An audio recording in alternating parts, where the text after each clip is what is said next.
हरियाणा के कई जिलों में, खासकर रोहतक में आरक्षण की ओट में कौन लोग रहे होंगे जो दुकानों, होटलों, मकानों और अनगिनत कारों को जला गए। हिंसा और आगजनी की जितनी भी तस्वीरें देखी, उनमें से ज्यादातर में जलाने वाले लोगों की क्लोजअप तस्वीर नहीं थी। कई बार इन तस्वीरों को देखकर लगता है कि क्या ये अपने आप जल गई होंगी। जलने के बाद तरह तरह के बयान आने लगते हैं कि हमारे समाज के बीच से किसी ने नहीं जलाया, इन्हें असामाजिक तत्वों ने जलाया है। क्या किसी राज्य में इतने असामाजिक तत्व होते हैं जो एक जिले की कई दुकानों को जला देते हैं, मकानों को फूंक देते हैं और यहां तक कि एसडीएम को कार से उतारकर उनकी कार फूंक देते हैं, जैसा आज हरियाणा के सोमवार को हरियाणा के मेहम में हुआ। 3-4 दिनों तक हिंसा के तांडव के बाद असामाजिक तत्वों के पास इतनी ऊर्जा बची हुई थी कि अधिकारी की कार जला दें। हर हिंसा में ये असामाजिक तत्व इतनी आसानी से अज्ञात और अंतर्ध्यान कैसे हो जाते हैं? क्या वाकई इनका कोई चेहरा नहीं होता, इनका कोई शरीर नहीं होता?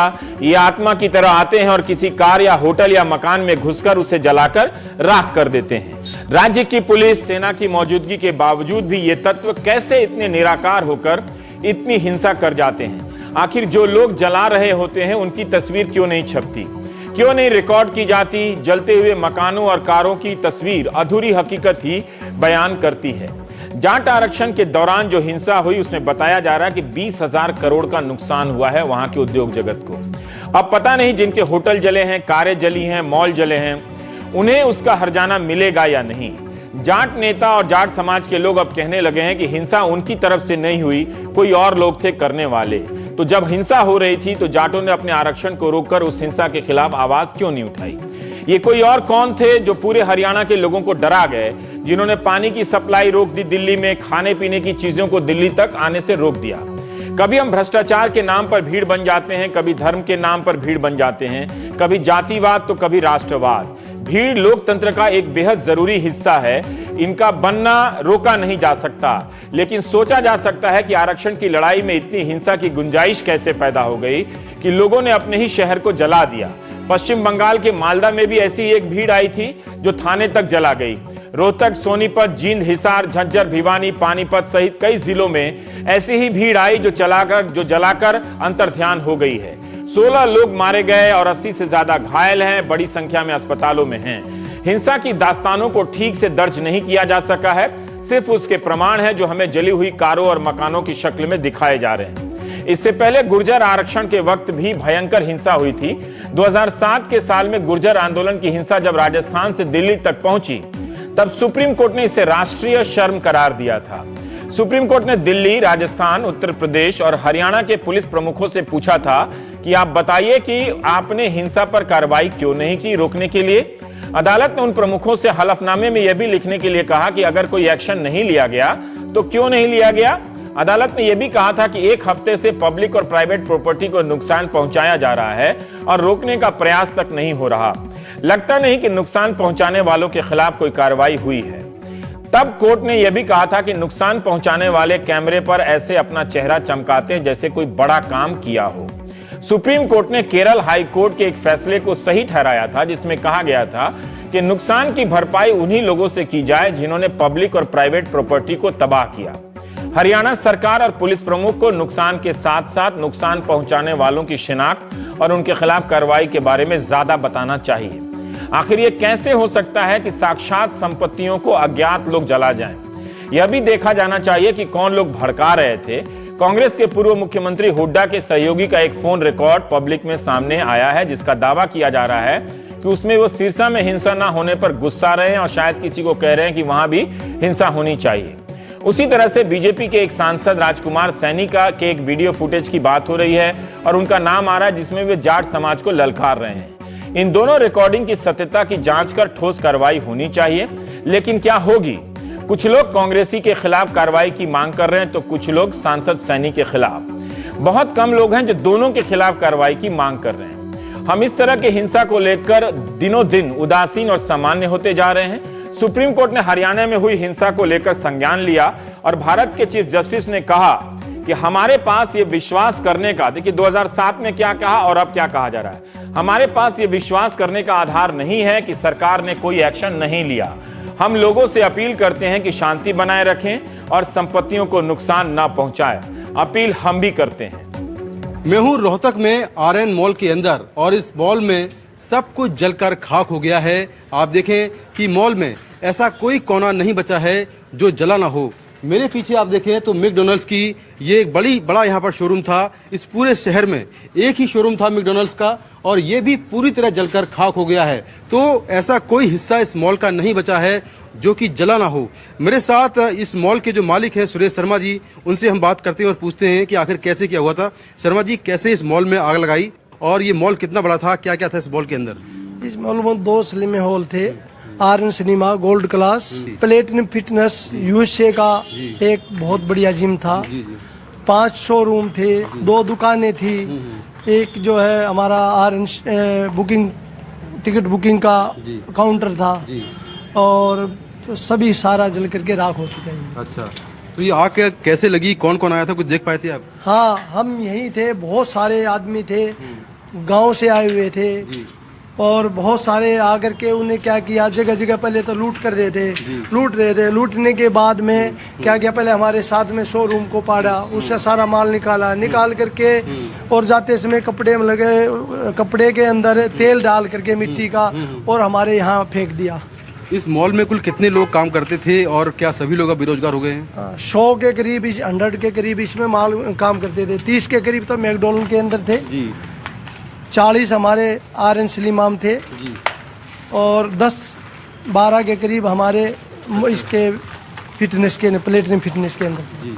यहाँ क्या था, ये जला हुआ हिस्सा है जो? ये शोरूम था। किस चीज का? कपड़े का। अच्छा, ये कपड़े का शोरूम खाक हो गया है। हाँ, सभी दुकानें सभी खाक हो चुकी। और जो जिम के ऊपरी हिस्से है वहाँ क्या था? जिम के ऊपर 2 सिनेमा हॉल थे। अच्छा। Central AC. अच्छा। सारा सब कुछ जल चुका। अच्छा। सारा वो खाक हो चुका। आपने कोशिश की रोकने की, जो लोग जलाने आए थे? बिल्कुल किया, उनको भी हाथ जोड़ करके वो बहुत सारे हेल्प भी की जिसको रोकने के लिए, लेकिन हमने फायर ब्रिगेड में फोन किए, फायर ब्रिगेड आने से मना कर दी, पुलिस में फोन किए, पुलिस आने को मना कर दी, कोई भी सामने कोई भी नहीं रोक पाया और हमारे सामने ही देखते देखते सारे मॉल को जला दिया। और कितने मॉल हैं? एक और सत्यम मॉल है, उसमें भी 2-3 पीवीआर थे, वो भी जल चुके आइनॉक्स के, और भी 2 ये थे सलीम मॉल। पूरे शहर में 2 मॉल थे, दोनों जल गए?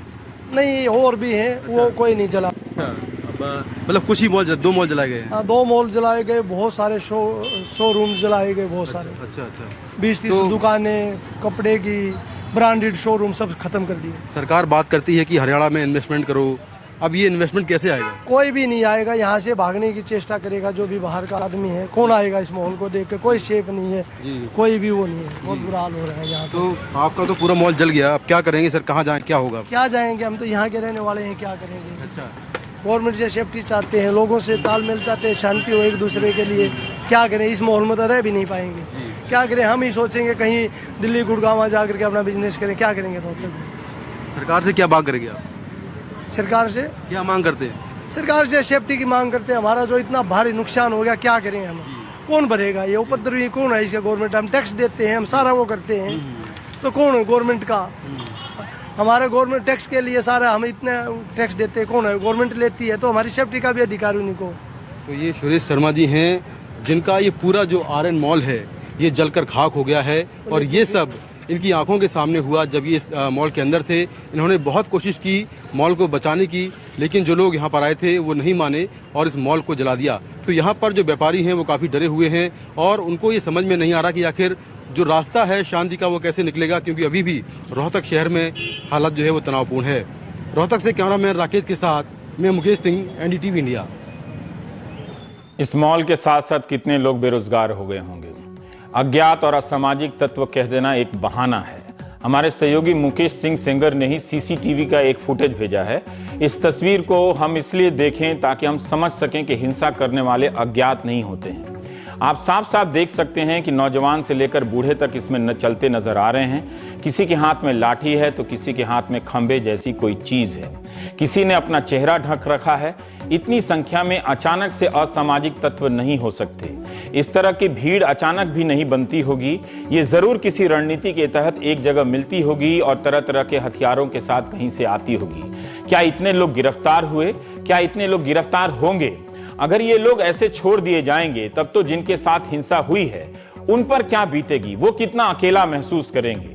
सोमवार सुबह कुछ लोग जिनकी दुकानें जली हैं वो हमारे सहयोगी मुकेश से कहते रहे कि अब वे यहां नहीं रहेंगे, वो रोहतक छोड़कर चले जाएंगे।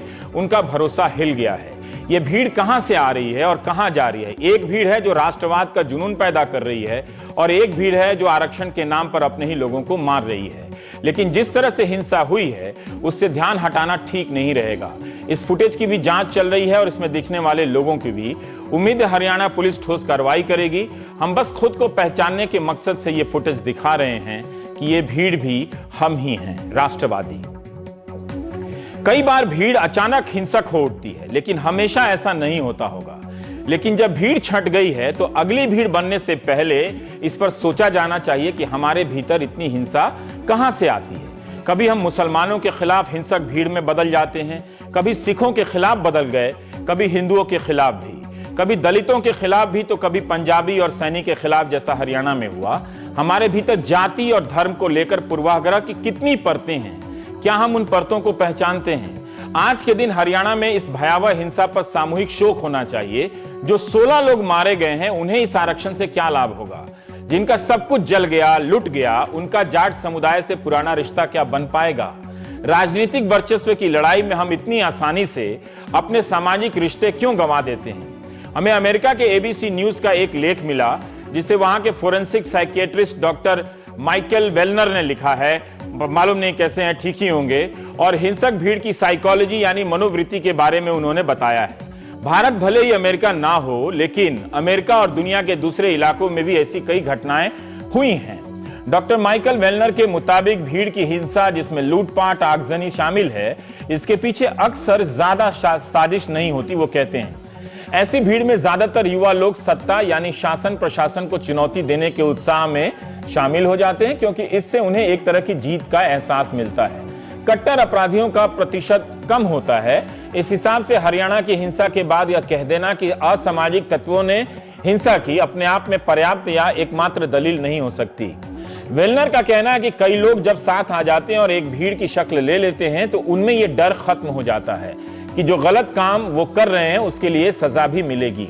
हिंसक भीड़ में लूटपाट की गतिविधि तब बढ़ जाती है जब कई आपराधिक प्रवृत्ति के लोग इसे अपनी संपत्ति के विस्तार के मौके के तौर पर देखने लगते हैं। यह भी गलत है कि नाउम्मीदी भीड़ की हिंसा को बढ़ावा देती है। नाउम्मीदी हिंसा के बजाय निष्क्रियता पैदा करती है। हमने वेलनर के लेख में काफी काट छांट कर दी है। उनकी बात से सहमत असहमत हुआ जा सकता है, लेकिन हमें भीड़ और असामाजिक तत्वों को समझना पड़ेगा, उनकी पहचान पर जोर देना पड़ेगा। वेलनर से कुछ उपाय भी बताए हैं उन्होंने। उनका कहना है कि भीड़ की हिंसा रोकने के लिए जरूरी है कि आप उसमें छुपी आपराधिकता का पता करें। यह जिम्मेदारी चुने हुए नेताओं, समुदाय के नेतृत्व, शिक्षकों, अभिभावकों और मास मीडिया और पुलिस की होती है। लेकिन पुलिस की क्रूर ताकत भी इसका समाधान नहीं, सिर्फ गिरफ्तारी भी हल नहीं, क्योंकि ऐसी हिंसा में शामिल जो लोग होते हैं वो जानते हैं कि उन्हें उनके अपराध की सीमित सजा मिलेगी, खास तौर पर जब वो अपराध अराजकता या अफरा तफरी में की स्थिति में किया गया हो। ऐसे व्यवहार को रोकने के लिए दूसरे सामाजिक उपकरण भी हैं।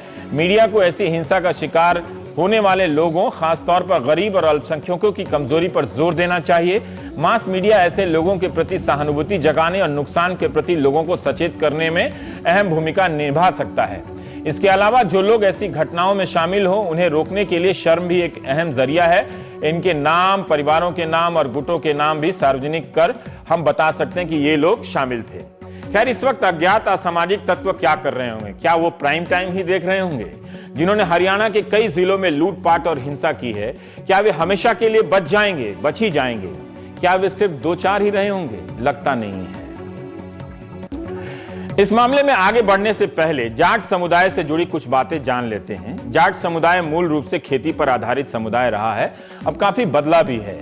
हरियाणा, पंजाब, दिल्ली, राजस्थान, उत्तर प्रदेश, उत्तराखंड समेत कुल 9 राज्यों में बसा हुआ है और इस समुदाय के लोगों के पास खेती की बड़ी जोत यानी बड़ी लैंड होल्डिंग रही है, मगर अब यह छोटी हो गई है। जाट समुदाय की कुल जनसंख्या करीब 8.25 करोड़ बताई जाती है। बीते कुछ समय में कुछ राज्यों, खासतौर पर हरियाणा और पंजाब में यह समुदाय राजनीतिक तौर पर ज्यादा सक्रिय हुआ और असरदार भी हुआ। हरियाणा में बीते कुछ समय मतलब कई दशकों में हरियाणा में जाट राजनीतिक तौर पर सबसे ज्यादा असरदार समुदाय रहा है, जो राज्य की जनसंख्या का करीब 27 से 29% बताया जाता है। अब देखते हैं कि इनकी मांग क्या है। जाट समुदाय की मांग है कि उसे ओबीसी यानी अन्य पिछड़ा वर्ग के तहत आरक्षण दिया जाए। हरियाणा में जाटों के अलावा जाट, सिख, रोर, त्यागी, बिश्नोई समुदाय को भी ओबीसी के तहत यह भी आरक्षण की मांग रही है। उन्हें आश्वासन दिया गया है कि हरियाणा सरकार आर्थिक तौर पर पिछड़े वर्ग यानी ईबीसी में इन 5 समुदायों का कोटा 10 से बढ़ाकर 20 कर देगी। इसके अलावा यह वादा भी किया गया है कि ईबीसी समुदाय में अधिक से अधिक जाटों को शामिल करने के लिए वार्षिक आय की सीमा 2.5 लाख से बढ़ाकर 6 लाख कर दी जाएगी। जाट समुदाय की आरक्षण की मांग बहुत पुरानी नहीं है। सबसे पहले मार्च 2008 में अखिल भारतीय जाट महासभा ने जींद में हुए एक सम्मेलन में आरक्षण की मांग मुख्य रूप से उठाई। सितंबर 2010 में अखिल भारतीय जाट आरक्षण संघर्ष समिति AIJASS ने जाने माने जाट नेता हवा सिंह सांगवान की अगुवाई में हिसार के मैयर गांव में रेल ट्रैफिक रोका। इस दौरान हुए विरोध प्रदर्शन में एक युवक की मौत भी हुई। मार्च 2011 में AIJASS ने मैयर गांव में फिर अपना आंदोलन शुरू किया। तब प्रदर्शनकारी रेल पटरियों पर बैठ गए और रेल ट्रैफिक रोक दिया। दिसंबर 2012 में हरियाणा की पिछली भूपेंद्र सिंह हुड्डा सरकार ने जाट समुदाय को स्पेशल बैकवर्ड क्लास का दर्जा दिया और जाट समुदाय समेत कुल 5 समुदायों के लिए इसका 10% कोटा निर्धारित कर दिया। उस समय सर्जन खाप आरक्षण समिति ने दिल्ली को जाने वाली सड़कों को रोकने का आंदोलन शुरू करने की धमकी दी थी, लेकिन हरियाणा सरकार ने उससे पहले ही यह फैसला ले लिया। हरियाणा सरकार पहले ही अन्य पिछड़ी जातियों को 27% और दलितों को 20% आरक्षण देती है। इसके बाद 10% आरक्षण 5 और समुदायों को देने से यह आरक्षण कुल मिलाकर 57% हो गया। ऊपर से 10% आरक्षण आर्थिक तौर पर पिछड़े वर्गों को देने का भी फैसला हुआ, जिसका मतलब यह हुआ कि हरियाणा में कुल 67% आरक्षण हो गया। लेकिन सुप्रीम कोर्ट 1992 में तमिलनाडु से जुड़े एक ऐतिहासिक फैसले में आरक्षण पर 50% की सीमा निर्धारित कर चुका है। मार्च 2014 में यूपीए सरकार ने आम चुनावों से ठीक पहले एक नोटिफिकेशन जारी कर जाटों को ओबीसी दर्जा देने का फैसला किया। इसके तहत उत्तर भारत के 9 राज्यों के जाट समुदाय के लोगों को फायदा होना था। 17 मार्च 2015 को सुप्रीम कोर्ट ने जाटों को ओबीसी दर्जा देने से जुड़ा नोटिफिकेशन रिजेक्ट कर दिया, खारिज कर दिया। इसी महीने 16 फरवरी को सुप्रीम कोर्ट ने नोटिफिकेशन खारिज करने के अपने फैसले के पुनर्विचार से जुड़ी याचिका को भी खारिज कर दिया। 26 मार्च 2015 यानी पिछले साल नरेंद्र मोदी खाप पंचायतों के प्रतिनिधियों और जाट नेताओं से मिले, ओबीसी आरक्षण की उनकी मांग का समर्थन किया। लेकिन जब इस आश्वासन पर कोई कार्रवाई नहीं हुई तो अखिल भारतीय जाट आरक्षण समिति ने आरक्षण के लिए अपना आंदोलन शुरू कर दिया। हरियाणा में लगातार 18 साल तक जाट ही मुख्यमंत्री रहा। 18 साल बाद पहली बार इस बार कोई गैर जाट मुख्यमंत्री बना है, मनोहर लाल खट्टर। राज्य में जाटों का प्रतिशत 27, 28, 29 बताया जाता है अलग अलग पैमाने से। हरियाणा की 90 विधानसभा सीटों में से इस वक्त 47 बीजेपी के पास हैं, 19 इनेलो और कांग्रेस के पास 15 विधायक हैं। खट्टर मंत्रिमंडल में 2 जाट मंत्री हैं, कैप्टन अभिमन्यु और ओम प्रकाश धनखड़। बीजेपी के प्रदेश अध्यक्ष भी जाट हैं, सुभाष बरवाला। बीजेपी के पास 6 जाट विधायक हैं। हरियाणा कांग्रेस के प्रदेश अध्यक्ष अशोक तंवर दलित हैं। कांग्रेस के पास 11 जाट विधायक हैं, यानी जाट विधायक ज्यादा कांग्रेस के पास हैं। हरियाणा में यह पहली बार हुआ है कि विपक्ष में जाट विधायक ज्यादा हैं, वरना वहां हमेशा सत्ताधारी दल में ही जाट विधायक ज्यादा हुआ करते थे। बीजेपी के पास जो 6 जाट विधायक हैं उनके और कांग्रेस के पास 11 हैं। ओम प्रकाश चौटाला जब मुख्यमंत्री थे तब उनके पास जाट विधायकों की संख्या 30 हो गई थी, करीब करीब। देवीलाल के समय यह 24 के करीब थी। पिछली विधानसभा में 27, 28 और इस बार की विधानसभा में 26 के करीब है। संख्या के हिसाब से जाटों के प्रतिनिधित्व में बहुत फर्क नहीं पड़ा है, मगर ज्यादातर जाट इस बार विपक्ष में आ गए हैं। शायद सत्ता के जाने का दर्द इस सेगमेंट में ज्यादा महसूस किया जा रहा हो। यह भी कहा जाता है कि बीजेपी के जो जाट विधायक हैं वो गैर जाटों के समर्थन से जीते हैं। लेकिन बीजेपी के दोनों जाट मंत्री काफी ताकतवर हैं खट्टर मंत्रिमंडल में। कैप्टन अभिमन्यु के पास 12 विभाग हैं, उनमें वित्त है, राजस्व है, योजना, पर्यावरण, उद्योग, कई बड़े विभाग हैं। ओम प्रकाश धनखड़ के पास भी कई विभाग हैं, 4 हैं, कृषि, पशुपालन, सिंचाई वगैरह। अभिमन्यु और धनखड़ को खट्टर मंत्रिमंडल में महत्वपूर्ण जगह मिली है। फिर भी इनके घरों पर हमला हुआ, ठीक उसी तरह से जैसे गुजरात में पटेल आरक्षण के समय पटेल मंत्रियों के घर पर हमला हुआ। अब यह कहा गया कि रोहतक को जला दिया गया क्योंकि जाट राजनीति की राजधानी रोहतक है। एक बार फिर से रोहतक के राजनीतिक समीकरण को देखते हैं। रोहतक में विधानसभा की 9 सीटें हैं, महम, गढ़ी सांपला, किलोई, रोहतक, कलानौर, बहादुरगढ़, बादली, झज्जर, बेरी, कोसली। इनमें से 4 बीजेपी के पास, 5 कांग्रेस के पास। मौजूदा 9 में से 4 विधायक जाट हैं, एक ब्राह्मण, एक पंजाबी जो रोहतक सीट है वहां से, और 2 दलित हैं और एक यादव भी। 2009 में रोहतक जिले में 4 जाट थे, मतलब इस बार तो ज्यादा ही जाट हुए, 5 हैं। 2009 में 9 की 9 सीटें कांग्रेस के पास थी और रोहतक लोकसभा की सीट दीपेंद्र हुड्डा के पास है जो जाट है। क्या जमीन पर कोई जाट बनाम गैर जाट का ध्रुवीकरण बनाने का प्रयास कर रहा है? हरियाणा में जो कुछ हुआ, क्या उसका संबंध सिर्फ आरक्षण की मांग से ही था या जाट शक्ति का प्रदर्शन करना भी था?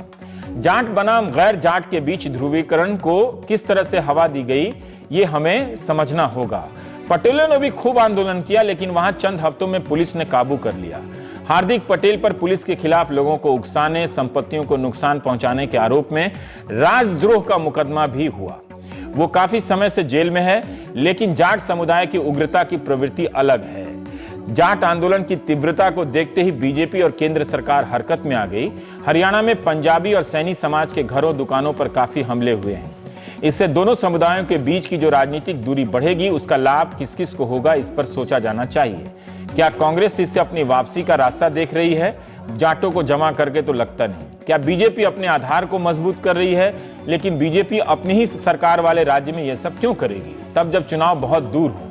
बीजेपी के सांसद राजकुमार सैनी के बारे में बताया जाता है कि वे लगातार जाट बिरादरी पर हमले कर रहे थे। कई लोग जाटों को एक राजनीतिक समुदाय के रूप में देखने के आदी हैं, जबकि ऐसा नहीं है।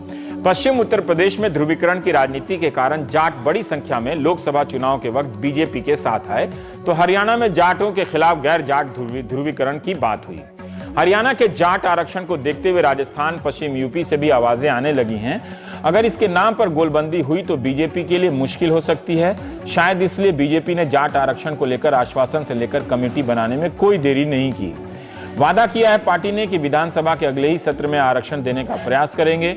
बीजेपी अध्यक्ष अमित शाह ने भी वेंकैया नायडू की अध्यक्षता में एक कमेटी बना दी है जो सुप्रीम कोर्ट से खारिज ना हो सके, इसका रास्ता देखेगी। कांग्रेस सरकार ने जाटों को ओबीसी का दर्जा दिया था, मगर कोर्ट ने उसे खारिज कर दिया। यह बात तब भी बीजेपी ने कही थी कि कोर्ट में खारिज हो जाएगा। यह भी कहा जा रहा है कि बीजेपी ओबीसी के 27% आरक्षण से बाहर आरक्षण देने पर विचार कर सकती है। मुख्यमंत्री ने कहा है कि जाटों को आर्थिक आधार पर आरक्षण दे सकते हैं, लेकिन जाट नेताओं ने प्रस्ताव ठुकरा दिया। गृह मंत्री राजनाथ सिंह ने भी सभी जाट नेताओं को बुलाकर बात की और हिंसा तुरंत रोकने की अपील की है।